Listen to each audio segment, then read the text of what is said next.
60 litre মিশ্রণে দুধ ও জলের অনুপাত 2:1।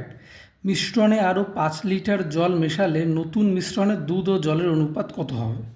উত্তর: 60 লিটার মিশ্রণে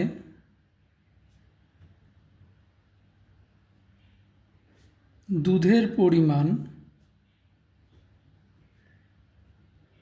ইকুয়াল টু 60 ইন্টু দুধ আছে দেখুন 60 লিটার মিশ্রণের মধ্যে 2:1 অনুপাতে, অর্থাৎ 2 + 1 অর্থাৎ 3 অংশের মধ্যে 2 অংশ দুধ, তাহলে 60 ইন্টু 2/3 এত লিটার।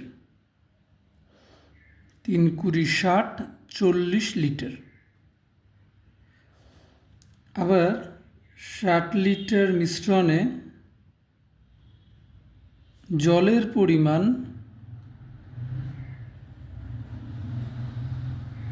ইকুয়াল টু, এটা দুভাবে করা যায়, 60 থেকে 40 মাইনাস করা যায়, তাহলে 20 পাওয়া যাবে, বা 60 ইন্টু এই যে আবার সে একই রকম 2 + 1 অর্থাৎ 3 অংশের মধ্যে জল রয়েছে 1 অংশ, তাহলে 1/3 লিটার, তাহলে সে একই আসবে 20 কেটে 20 লিটার। এবার তারপর কি বলেছে, মিশ্রণে আরও 5 লিটার জল মিশিয়েছে, তাহলে নতুন মিশ্রণে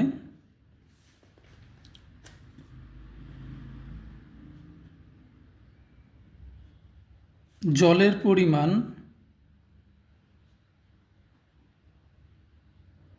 আগে ছিল 20 লিটার, তার সঙ্গে আরও 5 লিটার যোগ করতে হবে, তাহলে 20 + 5 লিটার মানে হচ্ছে 25 লিটার।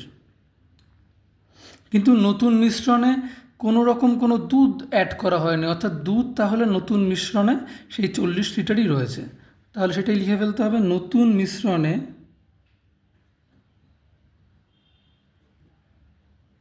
দুধের পরিমাণ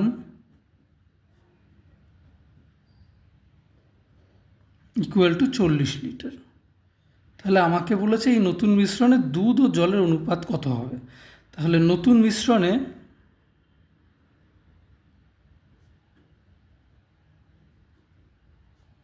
দুধ ও জলের অনুপাত,